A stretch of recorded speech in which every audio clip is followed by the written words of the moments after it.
foreign affairs that matter. Special guests from the Ministry of Foreign Affairs. This is the MFA updates.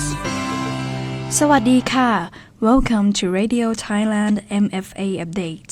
I am Sasikan Sigate. Today we focus on regional diplomacy as ASEAN foreign ministers gathered for the ASEAN Foreign Ministers Meeting Retreat or AMM Retreat held in Cebu, the Philippines on 29 January 2026. The meeting provided a platform for open discussions on regional and global developments, ASEAN unity, and future cooperation at a time of growing challenges in the region. To explore the significant outcomes of this meeting, we are pleased to be joined by our guests. The foreign affairs that matter. Special guests from the Ministry of Foreign Affairs. This is the MFA updates. And today, we are honored to have Mrs. Chatvadee Chindawongse, Deputy Director General, Department of ASEAN Affairs, joining us to share more about ASEAN Foreign Ministers Meeting Retreat in Cebu, the Philippines, 2026. สวัสดีค่ะคุณชัดวดี ค่ะสวัสดีค่ะ I am very pleasure that you're here today. As the foreign minister participated in the AMM retreat on 29 January, hosted and shared by the Philippines, we would like to ask more about the details as follows. In its capacity as ASEAN chair, what is the role of the Philippines? What is the theme of the chairmanship? And what are the issues that the Philippines would like to promote this year? Thank you for the question. The Philippines has taken up the role of chair of ASEAN since 1st of January.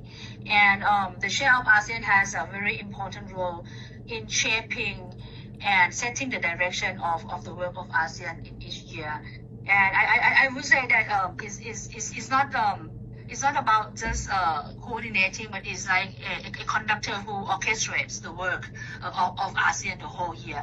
And the Philippines has identified the theme for this year, navigating our future together, which reflects how ASEAN can navigate challenges and especially the geopolitical context that has become more complex. And also how ASEAN should remain united and remain at the center of the regional architecture. And the priorities that the Philippines has set out can be categorized as 3 Ps. The first P is peace and security anchors, where focus is placed on maritime cooperation, peace and stability in the region.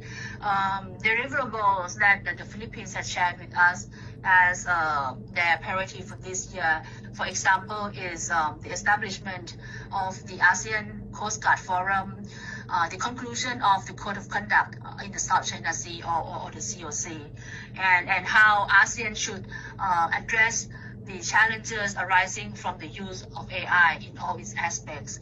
And also this year we are going to commemorate the 50th anniversary of the Treaty of Amity and Cooperation in Southeast Asia, or we call it in short the TSC.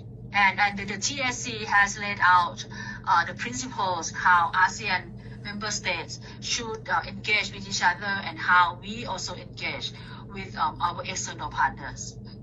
The second P is prosperity corridors, and this will be focused on regional economic integration, building on last year's achievement. For example, the upgraded ASEAN Trade in Good agreements and the signing of the ASEAN-China FTA 3.0.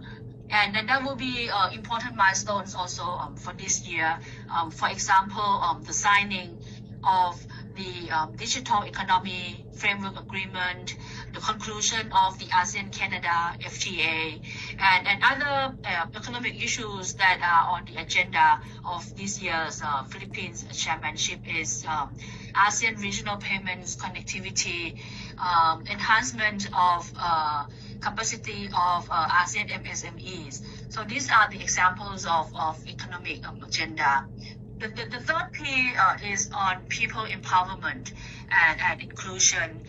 This will be focused on the several stakeholders in ASEAN community. For example, women, youth, and also other vulnerable groups, migrant workers, also the promotion of silver economy, where we can encourage our aged population to continue to contribute to the economy. So these are the priorities that the Philippines has kindly laid out at the MM retreat. Thank you very much for your overview. Following by your point, could you tell us the importance of this meeting? What issues did Thailand support and advocate? And what are the key outcomes of the meeting? First of all, this the MM retreat took place at the beginning of this year, and I think the foreign ministers, the ASEAN foreign ministers, generally shared the view that our region and actually the world is facing much more complex challenges driven by major power competition and also disruptions, disruptions in terms of geopolitics, geoeconomics, and even technology.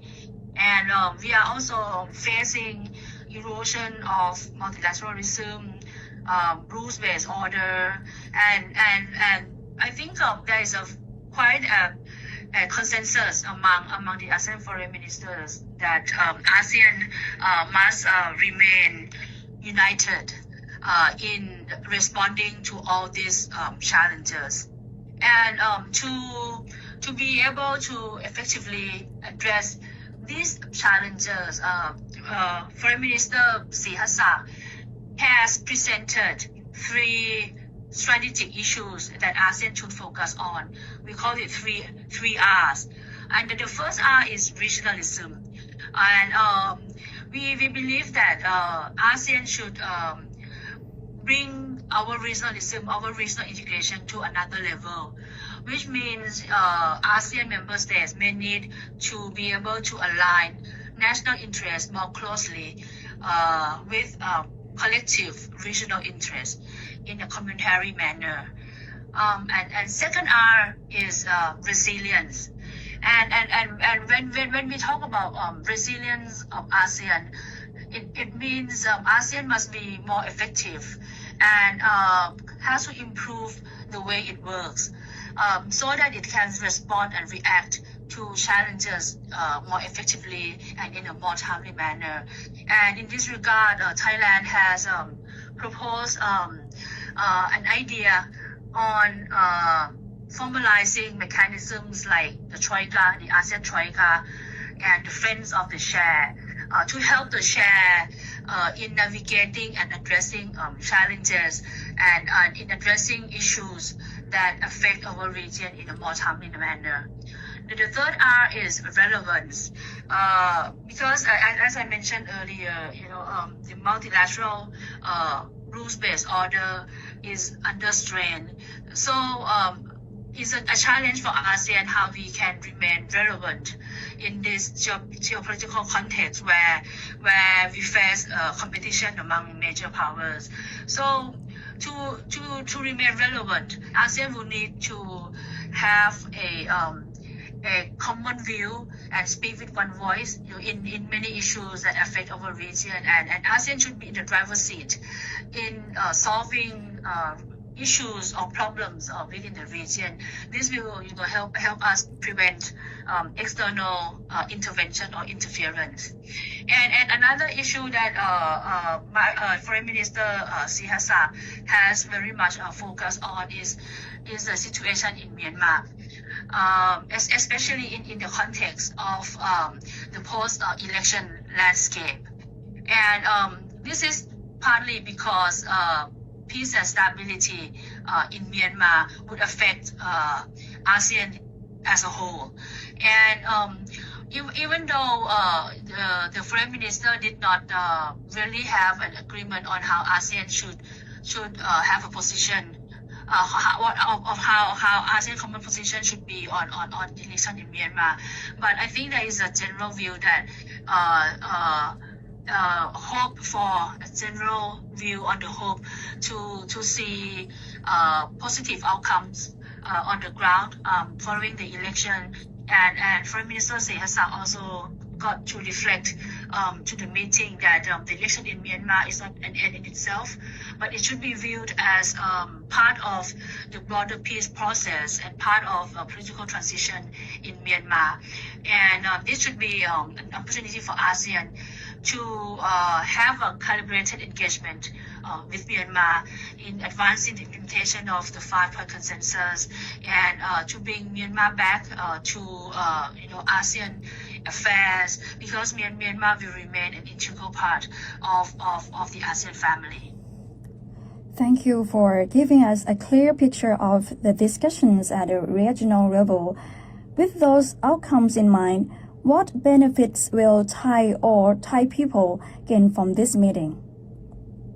Well, first of all, the participation of Foreign Minister Sehasang, at this retreat is the opportunity for Thailand to also put our priorities on agenda of ASEAN.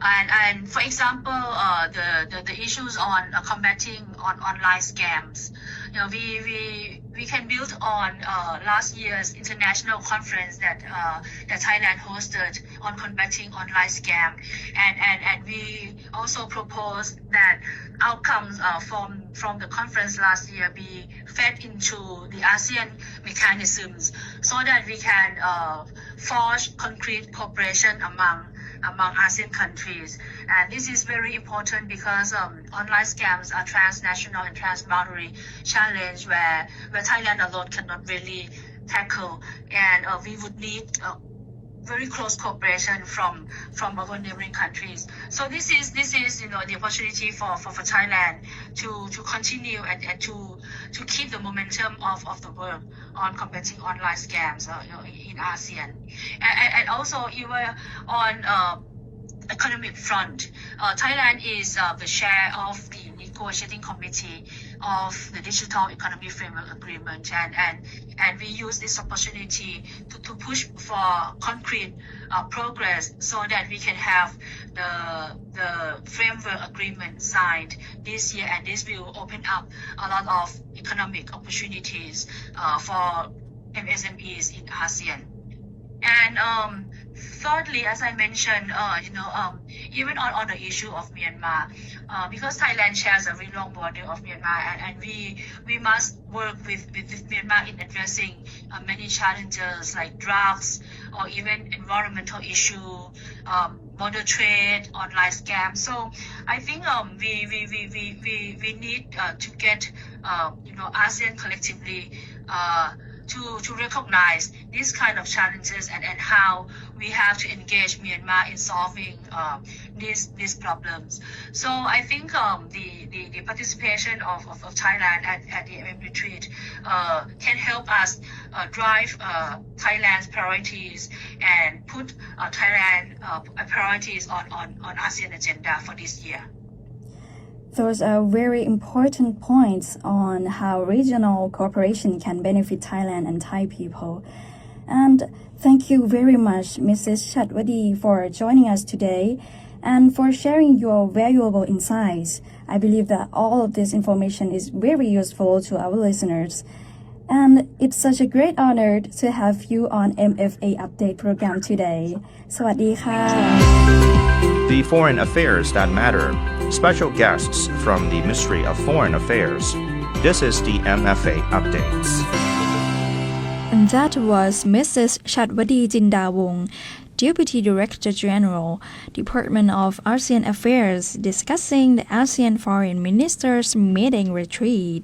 You can always find us on YouTube channel MFA Thailand, also Facebook pages Radio Thailand World Service and FM 88 Radio Thailand English. Also, Radio Thailand officially on X to listen to the previous episodes. And for more news, thank you for joining me. I am Sasikan Sigate. See you again until next time. สวัสดีค่ะ The foreign affairs that matter. Special guests from the Ministry of Foreign Affairs. This is the MFA updates.